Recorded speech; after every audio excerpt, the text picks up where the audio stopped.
जाबर कौन था, बाबर कौन था, गुरु नानक देव जी को जेल में बंद किया था, गुरु तेग बहादुर जी हिंद की चादर को शीश निशावर करना पड़ा। कमाल है, उनके बच्चे दो साहबजादों को छोटों को नियम में चढ़वा दिया। आपको किसी काम की कोई कदर ही नहीं। वो दुनिया के अंदर हिंदुस्तान का आज डंका बजता है, हम जब भी बोलते हैं उठ के नरेंद्र मोदी जी को गाली देना शुरू कर देते हैं। पहली बात तो आज हर हर महादेव कहूंगा, मैं बड़ा भाग्यशाली हूँ। मुझे नहीं पता था आज ये फैसला आने वाला। जब पहले भी आया था, आपके प्रेस वालों से बात की थी, महादेव भगवान के चरणों में ये प्रेयर की थी कि 31 साल से जो अपमानित हो रहे हैं हमारे ज्ञान बापी जी, 500 साल का इतिहास, राम जन्मभूमि का कृपा करना, राम जन्मभूमि का निर्माण भी हुआ, आज ज्ञान बापी का भी हुआ, और अगला मिशन काशी और मथुरा।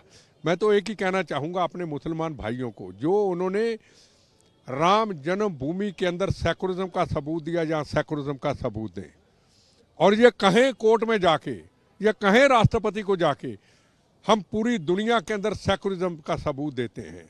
ये जालिम औरंगजेब, ये जालिम बाबर, जिसने मजलूमों के जुल्म किए, जिसने गुरु नानक देव जी को जेल में डाला, जिन्होंने गुरु गोविंद सिंह जी के 2 लाल नींयों में चनवाए, जिन्होंने 2 साहबजादे जंग में शहीद हुए, हजारों कुर्बानियां हुई, हजारों शहादतें हुई, खून बहा, आरों पे चनवाया गया, इतने जुल्म किया औरंगजेब ने। क्या औरंगजेब कोई बहुत बड़ा कोई पीर पैगंबर था? वो जालिम था। उस जालिम के साथ आज के इतिहास को जोड़ने की कोशिश ना करें। इतिहास के खूनी पन्नों को खोलते हुए आज फैसला वो लें कि हम सेकुलरिज्म का सबूत देते हैं, हम मथुरा काशी के ऊपर भी फैसला करते हैं, और ज्ञान बापी में जो और मंदिर अभी बंद हैं, तय खाने में बंद हैं, जो अपमानित हो रहे हैं, उनको भी खोलते हैं। पाकिस्तान, चाइना, दुनिया के अंदर जो हमारे राष्ट्र को कमजोर करने के लिए नजर लगाए हुए हैं, उनको करारा जवाब दें। ये मुसलमान भाइयों को आगे आना होगा। ये को उनका ऐतिहासिक स्थान था क्या? यह हिंदू धर्म का ऐतिहासिक स्थान था, यह करोड़ों लोगों की आस्था का प्रतीक था।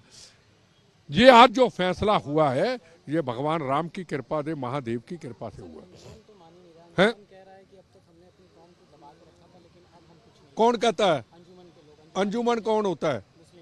तो क्या कहता है कि हमने अभी तक अपनी कौम को दबा के रखा है, तो फिर क्या छोड़ देंगे? अब वो अब लोग समझे उनकी ऐसी। ओ मेरी बात सुन भैया, है ना, हम प्यार से हाथ जोड़े, नरेंद्र मोदी जी जोड़ते। जो कहता है हम ये कर देंगे, उनको गलतफहमी है। ये देख ले इतिहास के क्या खूनी पन्नों को खोलना चाहता है। एक ही सवाल का जवाब है, औरंगजेब जालिम कौन था? औरंगजेब वो था जिसने दुनिया, पूरे हिंदुस्तान में जुल्म किए, जिसने पंजाब के अंदर हमारे गुरुओं के ऊपर अत्याचार किए। गुरु तेग बहादुर हिंद की चादर शीश निशावर कर दिया। कि इतिहास के खूनी पन्नों को खोलना चाहते? क्या औरंगजेब और बाबर पीर पैगंबर था क्या? जालिम थे, काफिर थे, जुल्म करने वाले थे। उसकी बात करते हैं, वो जालिम की बात करते हैं। मेरे से आओ कोई बहस करे, मैं बहस करने के लिए इनसे तैयार हूं। औरंगजेब जालिम कौन था? जाबर कौन था? बाबर कौन था? गुरु नानक देव जी को जेल में बंद किया था, गुरु तेग बहादुर जी हिंद की चादर को शीश निशावर करना पड़ा। कमाल है, उनके बच्चे 2 साहबजादों को छोटों को नियम में चढ़वा दिया। ऐसे जालिमों का साथ देते आप? क्या वो पीर पैगंबर से मैं पूछना चाहता हूं? वो पीर पैगंबर नहीं थे। पीर पैगंबर होते हम सिर झुकाते। आए किसी ने आना, मैं अकेला ही बड़ा हूं, 1.25 लाख में एक लड़ाऊं, फिर गोविंद नाम के लाऊं, चिड़ियों से मैं बाज लड़ाऊं, फिर गोविंद नाम के मैं वो हूं। अरे कमाल है, इतिहास के खूनी पन्नों को खोलना चाहते। सेकुलरिज्म का सबूत दे, जिस तरीके से राम जन्मभूमि ने मेरे मुसलमान भाइयों ने सेकुलरिज्म का सबूत दिया।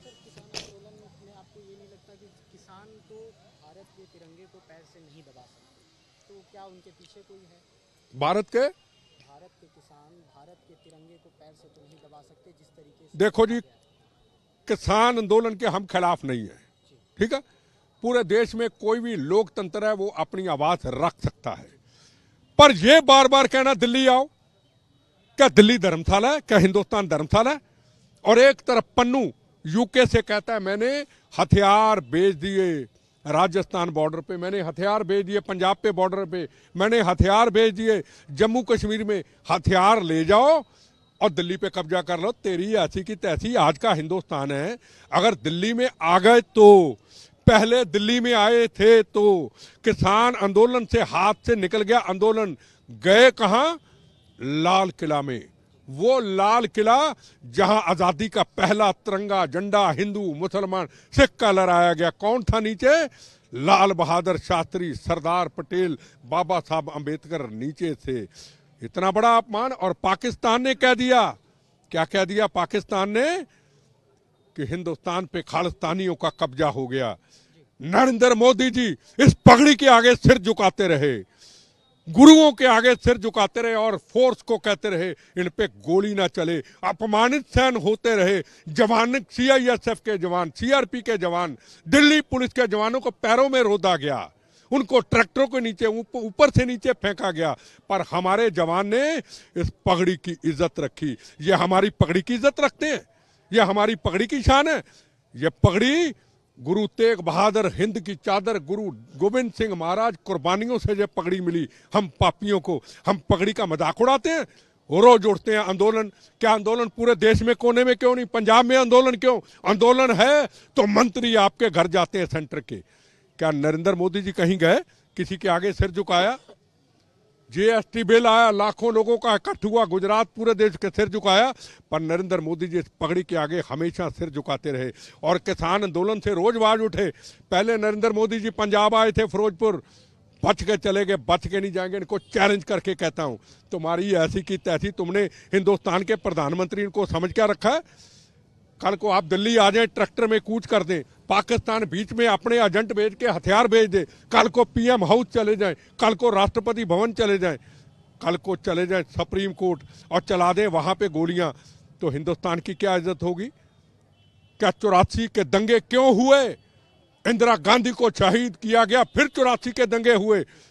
84 के दंगों में दिल्ली में सिखों का क्या कसूर था? 84 के दंगों में यूपी में सिखों का क्या कसूर था? 84 के दंगे में बिहार में सिखों का क्या कसूर था? ऐसे चंद लोग खालिस्तान बिच घुस करके, किसान नहीं, जो ऐसे नारे देते हैं हिंदुस्तान के प्रधानमंत्री को मार देंगे।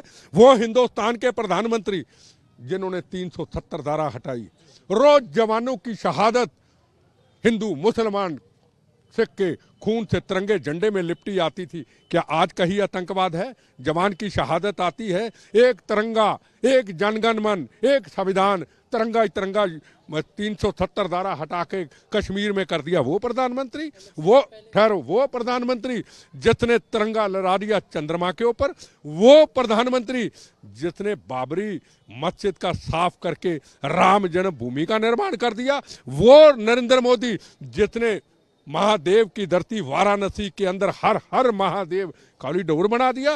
वो प्रधानमंत्री जो हिंदुस्तान को विश्व गुरु बनाना चाहता है? वो प्रधानमंत्री?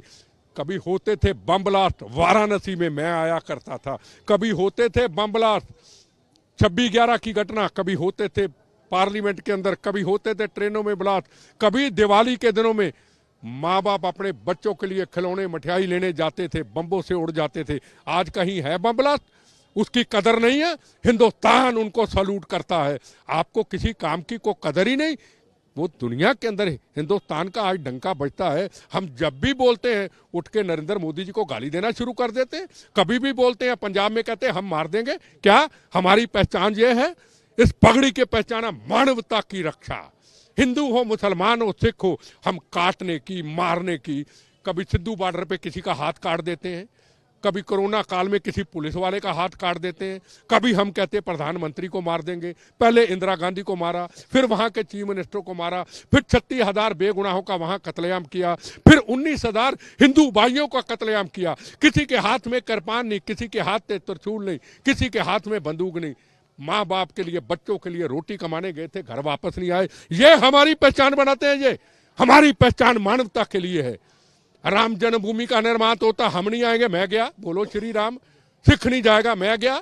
मूर्ति पूजा, इसका मतलब ज्योतिर्लिंग भी मूर्ति पूजा, इसका मतलब हनुमान जी की भी मूर्ति पूजा, मैं आया हूं, तुम ही सब कुछ हो। ये कौन सा 135 करोड़ देवी देवताओं का देश, 110 करोड़ हिंदू भाइयों का देश, वो गलत हो गए, हम ठीक हो गए। वाह भाई वाह। कोई बहस करने वाला ही नहीं। रोज मूर्ति पूजा, कभी हनुमान जी के ऊपर बंदे, अभी कभी राम जी के ऊपर अपमान। बताइए कितने सिख भाई आए राम जन्मभूमि, मुसलमान आया, हम नहीं आए, क्यों नहीं आए? हमारा क्या विरोध हिंदुओं से? एक ही शब्द हिंदू हिंदू हिंदू। हिंदू ने क्या बिगाड़ा भी किसी सिख का? हिंदू सिख एक 9 मास का रिश्ता, हिंदू सिख एक रोटी बेटी का रिश्ता।